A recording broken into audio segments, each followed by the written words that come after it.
Class 8-এর ছাত্রীরা, আশা করি তোমরা সকলেই ভালো আছো।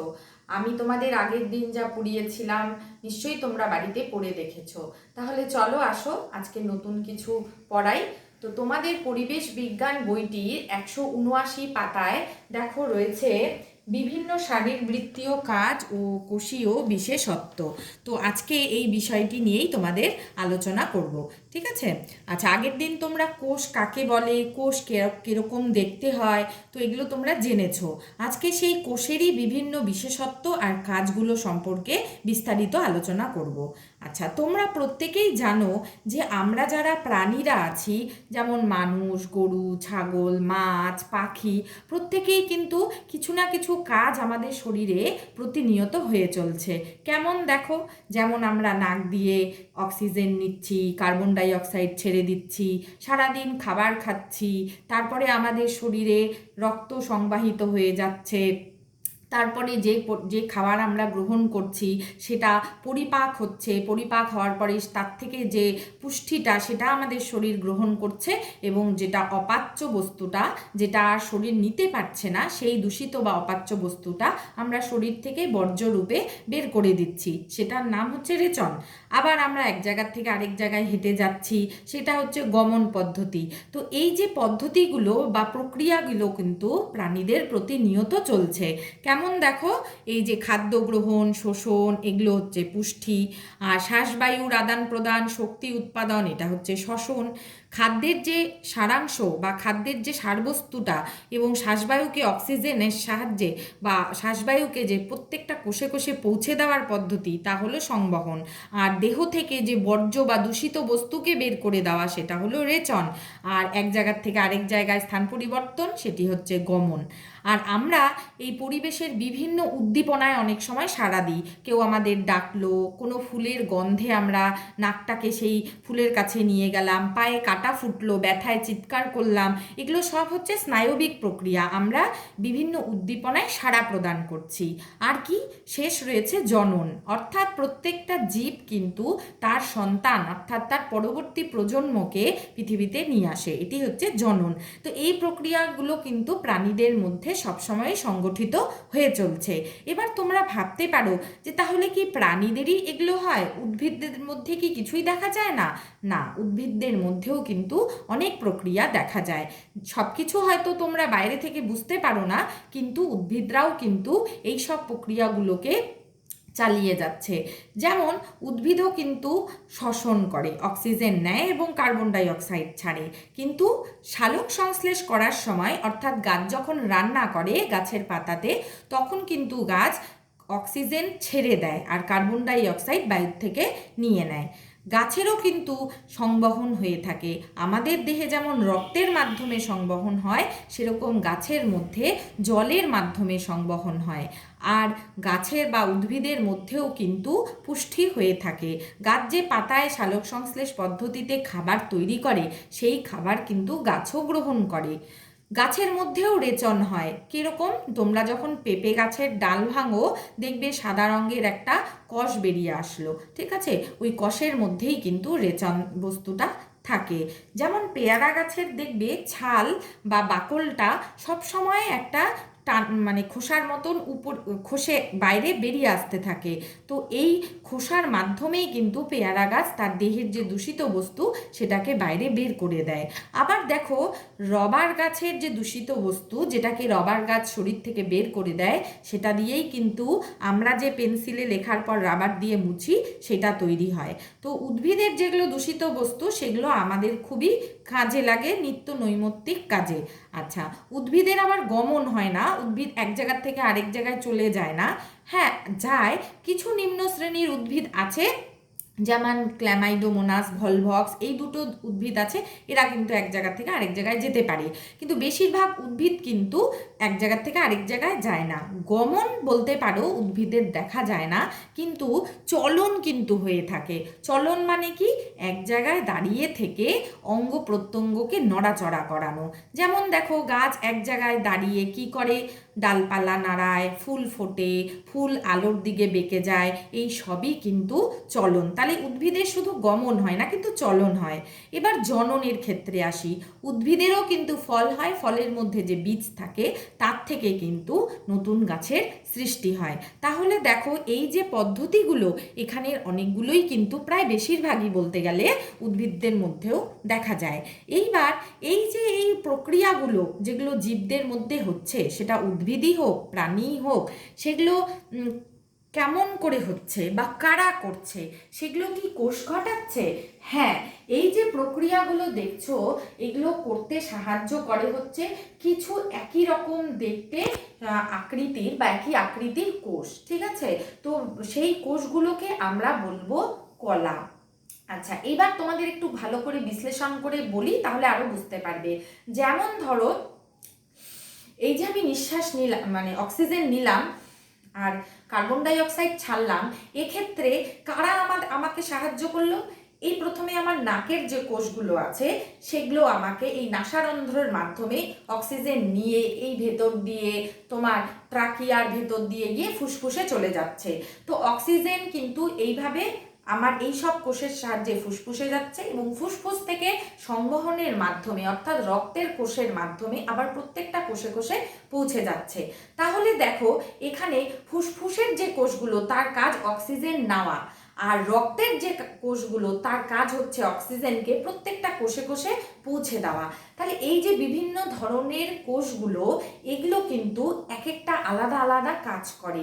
তো এই রকম যখন কিছু একই আকৃতির কোষ তোমার একই কাজ করবে, তখন তাদেরকে আমরা কলা বলে থাকবো।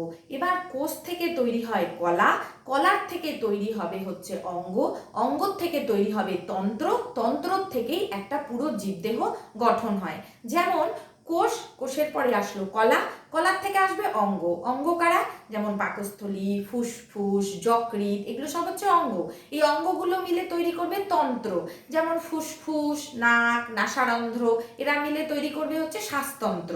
আবার পাকস্থলী, ক্ষুদ্রান্ত, যকৃৎ, এরা সব পুষ্টিতে সাহায্য করে জন্য এরা সব পরিপাকতন্ত্র। এরকম করে তন্ত্র তৈরি করে। এবার এই সমস্ত তন্ত্র নিয়ে তৈরি হয় আমাদের একটা জীব দেহ। ঠিক আছে, আসো আরেকটু বিস্তারিতভাবে আলোচনা করি। এই যে এখানে দেখো দেওয়া আছে কি করে জীবদেহটা তৈরি হচ্ছে। জীবদেহ প্রথমে কোষ, কোষের থেকে কলা, কলার থেকে অঙ্গ, তারপরে তন্ত্র, তারপরে জীবদেহ। তাহলে একটা জীবদেহ গঠন করতে গেলে কিন্তু এইভাবে ধাপে ধাপে এগোতে হয়। তাহলে আগের দিন আমরা কোষ পড়েছি, আজকে আমরা পড়ছি কলা। একই রকম আকৃতির এবং একই তোমার কাজ করে এরকম কিছু কোষের সমষ্টিকে আমরা বলবো হচ্ছে কলা। এক কথায় যদি বলতে চাই, কিছু কোষের গুচ্ছ বা কিছু কোষের সমষ্টি, একেই আমরা কিন্তু কলা বলে থাকবো। ঠিক আছে, এবার উদ্ভিদের কি কি কলা রয়েছে দেখো। উদ্ভিদের মধ্যে রয়েছে হচ্ছে ভাজক কলা এবং হচ্ছে স্থায়ী কলা। এই দেখো, উদ্ভিদের যা যা কোষ দেখা যায় তাকে দুটো ভাগ, কলা দেখা যায় তাদেরকে দুটো ভাগে ভাগ করা হয়েছে, একটা হচ্ছে ভাজক কলা, আরেকটি স্থায়ী কলা। আর প্রাণীদের যে কোষগুলো কলাগুলো দেখা যায় তাদের আবার চার ভাগে ভাগ করা হয়েছে, আবরণী কলা, যোগ কলা, পেশি কলা, স্নায়ু কলা। তো প্রথমে চলো একটু উদ্ভিদদের কলাগুলো নিয়ে আলোচনা করি। আচ্ছা, উদ্ভিদের কলাগুলোকে প্রথমেই বলেছিলাম যে ভাজক কলার স্থায়ী কলাতে ভাগ করা যায়। ভাজক কলা মানে কি?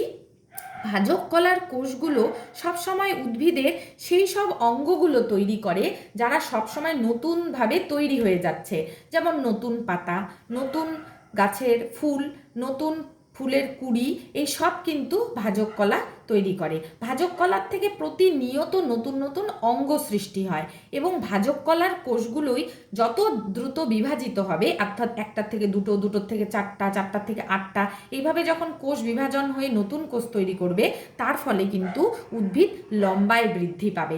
অর্থাৎ গাছের যে একদম ডাল মাথার উপরে, সেইখানে কিন্তু ভাজক কলা থাকে। মূলেরও একদম অগ্রভাগে কিন্তু ভাজক কলা থাকে। এই ভাজক কলার কোষগুলো প্রতিনিয়ত বিভাজিত হয়, একটার থেকে দুটো, দুটোর থেকে চারটা, এভাবে সংখ্যায় বাড়ে জন্যেই কিন্তু গাছ লম্বায় বৃদ্ধি পায়, ফুল তৈরি করে, নতুন পাতা তৈরি করে, শাখা তৈরি করে। আর কি কি ভাজক কলার থেকে তৈরি হয়? এই যে বললাম গাছের মধ্যেও তোমার সংবহন হয়, সেটা জলের সাহায্যে। সেই সংবহনের কলাগুলোও কিন্তু কিছু কিছু ভাজক কলার থেকে তৈরি হয়। আর রয়েছে স্থায়ী কলা। স্থায়ী কলা মানে কি? ভাজক কলার কোষগুলো যখন আর বিভাজন করতে পারে না, অর্থাৎ একটা কোষ ভাগ হয়ে আর দুটো তৈরি করতে পারে না, অর্থাৎ যদি বলি বুড়ো হয়ে যায়, তখন তো আর নতুন কোষ তৈরি করতে পারে না, তখন সেই ভাজক কলার কোষগুলোকে আমরা বলবো স্থায়ী কলা। তাহলে তারা তখন কি কাজ করবে? তারা কাজ করবে দেখো, খাদ্য সংশ্লেষ, খাদ্য সঞ্চয়, পরিবহন, মানে খাদ্য তৈরি করবে, খাদ্য জমা করবে এবং খাদ্য বিভিন্ন জায়গায় পৌঁছে দেবে। শুধু তাই নয়, জলও পৌঁছে দেবে, গাছকে শক্তভাবে দাঁড়িয়ে থাকতে সাহায্য করবে। প্রতিনিয়ত ঝড় বৃষ্টি হাওয়া হচ্ছে, গাছ যাতে ভেঙে পড়ে না যায়, এই যে গাছকে শক্তভাবে দাঁড়িয়ে থাকতে, সেটাও কিন্তু স্থায়ী কলা সাহায্য করে। স্থায়ী কলার মধ্যে কিছু বর্জ্যবস্তুও উদ্ভিদের জমা থাকে। তাছাড়াও এই গাছকে কি করে? একটা প্লবতা দান করে, ফল আর বীজের বিস্তার করতে সাহায্য করে। উদ্ভিদ যে টান টানভাবে দাঁড়িয়ে থাকে, হাওয়া বাতাসের ফলে গাছের চাপ পড়লেও গাছ যে ভেঙে যায় না, সেই সব জিনিসগুলোই কিন্তু স্থায়ী কলা সাহায্য করে থাকে। এবার তোমাদেরকে আমি একটু ভাজক কলা আর স্থায়ী কলার ছবিটা দেখিয়ে দিচ্ছি। এটা দেখো তোমরা, এটা হচ্ছে ভাজক কলার কোষগুলো, ঠিক আছে? ভাজক কলার কোষগুলো দেখতে দেখো এরকম মৌচাকের মধ্যে মৌমাছিরা যে মৌচাক তৈরি করে তার কোষগুলো যেমন হয়, এরকম কুঠুরির মতন দেখতে হয়, ঠিক আছে? একটা করে নিউক্লিয়াস থাকে, আর ভাজক কলার কোষগুলো সবসময় বিভাজন করতে থাকে, অর্থাৎ একটার থেকে দুটো কোষ, দুটোর থেকে চারটে এরকম তৈরি করে। আর স্থায়ী কলাগুলো দেখতে অনেকটা, দেখো এইটা হচ্ছে স্থায়ী কলা, এই একটা আরেকটা স্থায়ী কলা হচ্ছে এইটা, এটা হচ্ছে আরেকটা স্থায়ী কলা দেখতে, এটা হচ্ছে আরেকটা স্থায়ী কলা। এগুলো হচ্ছে বিভিন্ন স্থায়ী কলা, এদের ছবিগুলো এরকম হয়। স্থায়ী কলার কোষগুলোর ভেতরে কোনো সাইটোপ্লাজম থাকে না, তার কারণ এরা আর বিভাজন করে না, এরা হচ্ছে বয়স হয়ে যায় জন্যে এরা আর ভাগ করতে পারে না নিজেদের। এবার আসো একটু প্রাণী কলা নিয়ে আলোচনা করি, অর্থাৎ আমাদের মধ্যে আমরা যারা প্রাণী তাদের কি কি কলা থাকে। দেখো, প্রথমেই রয়েছে আবরণী কলা। আবরণ মানে কি? যেটা একটা পর্দা আমাদের, যেটা শরীরকে আবরণ করে রাখে, ঢেকে রাখে, তাই তো? আমাদের শরীরে কি আছে যেটা আমাদের শরীরকে ঢেকে রাখে? সেটা হচ্ছে আমাদের দেহের চামড়া বা ত্বক, তাই তো? তো ত্বক কি করে? দেখো, দেহের বাইরে থাকে আর ভেতরের যত অঙ্গ আছে তাদেরকে রক্ষা করে, তাই তো? আমাদের চামড়া কি করে? আমাদের ভেতরের যত অঙ্গ আছে সবগুলোকে আঘাত থেকে রক্ষা করে থাকে। চামড়া দিয়ে আমরা অনুভূতি গ্রহণ করি, আমাদের গায়ে কেউ স্পর্শ করলো কিনা, কেউ আমার গায়ে কোনো আঘাত করলো কিনা, সব অনুভূতি কিন্তু আমরা এই আবরণী কলা দিয়েই নিতে পারি। আবরণী কলা অর্থাৎ ত্বক বা চামড়ার সাহায্যে আমাদের বর্জ্যবস্তুও কিন্তু বের হয়। কেমন? আমরা গরমকালে প্রচণ্ড ঘেমে যাই, ঘেমে গেলে আমাদের চামড়া দিয়ে কি হয়? জল, অতিরিক্ত লবণ, তেল বাইরে বেরিয়ে আসে, তাই তো? এটাই তো বর্জ্যবস্তু, তাহলে এইভাবে বের হয়ে আসে। আবরণী কলার মধ্যে আর কি কি আছে দেখো, নখ, আমাদের গায়ের যে লোম, তারপরে গরুদের দেখো শিং থাকে, আর খুর হচ্ছে ঘোড়ায় দেখতে পাওয়া যায়, এগুলো সবই কিন্তু আবরণী কলা। এদের সবারই কাজ কিন্তু আমাদের বাইরের আঘাত থেকে ভেতরের অংশকে রক্ষা করা। তারপরে রয়েছে যোগ কলা। যোগ মানে কি? যোগাযোগ রক্ষা করা, কারোর সাথে আমি যোগাযোগ করব, সে তারে কোন কলাগুলো আছে যারা আমাদের শরীরে আবার যোগাযোগ করে? আমাদের শরীরে এমন কিছু অঙ্গ আছে বা কিছু কলা আছে যারা আমাদের শরীরের বাকি অঙ্গগুলোর মধ্যে একটা যোগাযোগ রক্ষা করতে সাহায্য করে। যেমন রক্ত, ঠিক আছে? রক্ত কি করে? দেখো, শরীরের সমস্ত জায়গায় ছড়িয়ে যায় এবং শরীরের প্রত্যেকটা অঙ্গের সাথে যোগাযোগ রক্ষা করে। আবার শরীরকে কি করে? একটা তাপমাত্রাও দিতে সাহায্য করে। আমাদের শরীরে হাত দিয়ে দেখবে একটা গরম অনুভব হয়, এই গরমটা কিন্তু রক্তের জন্যেই হয়। আমাদের শরীরের একটা নির্দিষ্ট তাপমাত্রা থাকে যেটা কিন্তু এই রক্তই নিয়ন্ত্রণ করে, ঠিক আছে? তাছাড়া আর কোন যোগকলা রয়েছে? অস্থি, অর্থাৎ হাড়। হাড় কিন্তু আমাদের যোগকলা, কারণ হাড় আমাদের দেহের সমস্ত অঙ্গের মধ্যেই মোটামুটি একটা যোগাযোগ রক্ষা করে। তাহলে অস্থির কাজ কি? অস্থি কিন্তু আমাদের দেহের ভার বহন করে আর আমাদের দেহের একটা কাঠামো গঠন করে। কাঠামো কি? কাঠামো হচ্ছে, তোমরা ঠাকুরের মূর্তি দেখেছো, মূর্তিটা যখন বানায় তখন একটা কাঠামো লাগে, তাই তো? তার উপরে তো মূর্তিটা হয়। তো আমাদের দেহের যত প্রাণী আছে, জীব আছে, সবার একটা হাড়ের কাঠামো থাকে বা অস্থির কাঠামো থাকে, তার উপরে মাংস সজ্জিত হয়ে আমাদের দেহটি কিন্তু গঠিত হয়। ঠিক আছে, এবার আসলো পেশিকলা। পেশি নামেই বুঝতে পারছো, পেশি আমাদের যে হাতের পায়ের পেশিগুলো থাকে, যা আমাদের কি করে, হাতের আর পায়ের পেশি সংকুচিত প্রসারিত করে আমরা কিন্তু হাঁটতে পারি, কোনো কাজ করতে পারি, কোনো জিনিস ধরতে পারি। তো আমাদের পেশিগুলো কিন্তু অবিরতই সংকুচিত প্রসারিত হয়, তার ফলে আমরা এই কাজগুলো করে থাকি। তাছাড়াও যা আমাদের পৌষ্টিকতন্ত্রের যে পেশিগুলো রয়েছে, তারা কি করে, তারা কিন্তু আমাদের খাদ্যকে গলার থেকে ধীরে ধীরে সংকুচিত প্রসারিত হয়ে পাকস্থলিতে পাঠায়, পাকস্থলীর থেকে ক্ষুদ্রান্তের থেকে আরও নিচে পাঠিয়ে দেয়। তো এটা হচ্ছে পৌষ্টিক নালীর পেশিগুলোর কাজ। আর মূত্রনালীর মধ্যে যে পেশিগুলো থাকে, তার সংকোচন প্রসারণের ফলে কিন্তু আমাদের মূত্র নিঃসরণ হয়, মূত্র আমাদের দেহের বাইরে বেরিয়ে আসে। আমরা চাইলে কিন্তু পেশি সংকুচিত প্রসারিত করে মূত্রকে বেরো করতে পারি, আবার নাও করতে পারি। ঠিক আছে, আর হৃৎপিণ্ডের যে পেশিগুলো থাকে, হৃৎপিণ্ডে সবাই আমরা বুকে যখন হাত দিই দেখি হৃৎপিণ্ডটা ধুক ধুক করছে। তো এই হৃৎপিণ্ডের যে পেশিগুলো রয়েছে, তা হৃৎপিণ্ডকে সবসময় সংকুচিত প্রসারিত করে এবং এই ছন্দে, যে একটা হৃৎপিণ্ডের নির্দিষ্ট ছন্দ আছে, সেই ছন্দটাকে বজায় রাখতে সাহায্য করে। আর হৃৎপিণ্ডের এই ছন্দের জন্যেই কিন্তু রক্ত সমস্ত দেহে প্রবাহিত হয়। ঠিক আছে, আচ্ছা, তাহলে বুঝতেই পারছো পেশির কি কাজ। আর কিছু গ্রন্থির মধ্যেও পেশি থাকে, সেই গ্রন্থির কাজ হচ্ছে ক্ষরণ ঘটানো। কি ক্ষরণ ঘটায়? যেমন আমাদের অশ্রু গ্রন্থি, চোখের মধ্যে যে অশ্রু গ্রন্থি আছে, সেই গ্রন্থি যখন ক্ষরণ করবে তখন কিন্তু আমাদের চোখ দিয়ে জল বেরিয়ে আসে। আর আমাদের মুখের ভেতরে কিছু লালা গ্রন্থি থাকে। আমরা জানি টক জিনিস দেখলে, তেঁতুল আচার দেখলে আমাদের জিভে জল চলে আসে। এই জলটা কে নিয়ে আসে? সেগুলো হচ্ছে লালা গ্রন্থি। লালা গ্রন্থির কাজ হচ্ছে লালারসকে ঝরানো। ঠিক আছে, লালারস যখন ঝরবে তখন এই গ্রন্থিগুলোর কিছু কিন্তু সংকোচন প্রসারণও ঘটবে। আর লাস্ট রয়েছে দেখো স্নায়ুকলা। কি জিনিস স্নায়ুকলা? এই যে গরম না ঠান্ডা, এটা আমরা কি করে বুঝতে পারি? বাইরের পরিবেশে এই যে তাপমাত্রার পরিবর্তন, এই সব অনুভূতিগুলো দেয় কিন্তু আমাদের স্নায়ুকলা। তোমরা ভাবতে পারো যে গরম না ঠান্ডা, তা তো আমরা শরীরের চামড়া দিয়ে, ত্বক দিয়ে বুঝতে পারি, তাই না? হ্যাঁ, ঠিকই বলেছো, ত্বক দিয়েই বুঝতে পারি। ত্বকের মধ্যে যে স্নায়ু কোষগুলো থাকে, স্নায়ুকলাগুলো থাকে, তারা আমাদের এই অনুভূতিটি দিতে সাহায্য করে।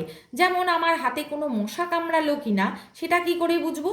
সেটাও বুঝবো কিন্তু এই স্নায়ুর মাধ্যমে। স্নায়ু আমাদের যত উদ্দীপনা, অর্থাৎ ব্যথা, ভালো ভালো অনুভূতি, খারাপ অনুভূতি, সুন্দর গন্ধ, সুন্দর স্বাদ বা খারাপ স্বাদ, সব কিছু বুঝতেই সাহায্য করে স্নায়ু কলা। আর স্নায়ু কলা কিন্তু পেশির সংকোচন প্রসারণও সাহায্য করে, গ্রন্থির ক্ষরণ করতেও সাহায্য করে।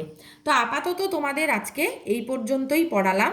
এর পরের দিন দেখো প্রাণী উদ্ভিদ দেহের শারীরবৃত্তীয় প্রক্রিয়া আর অঙ্গাণু সম্পর্কে বলবো।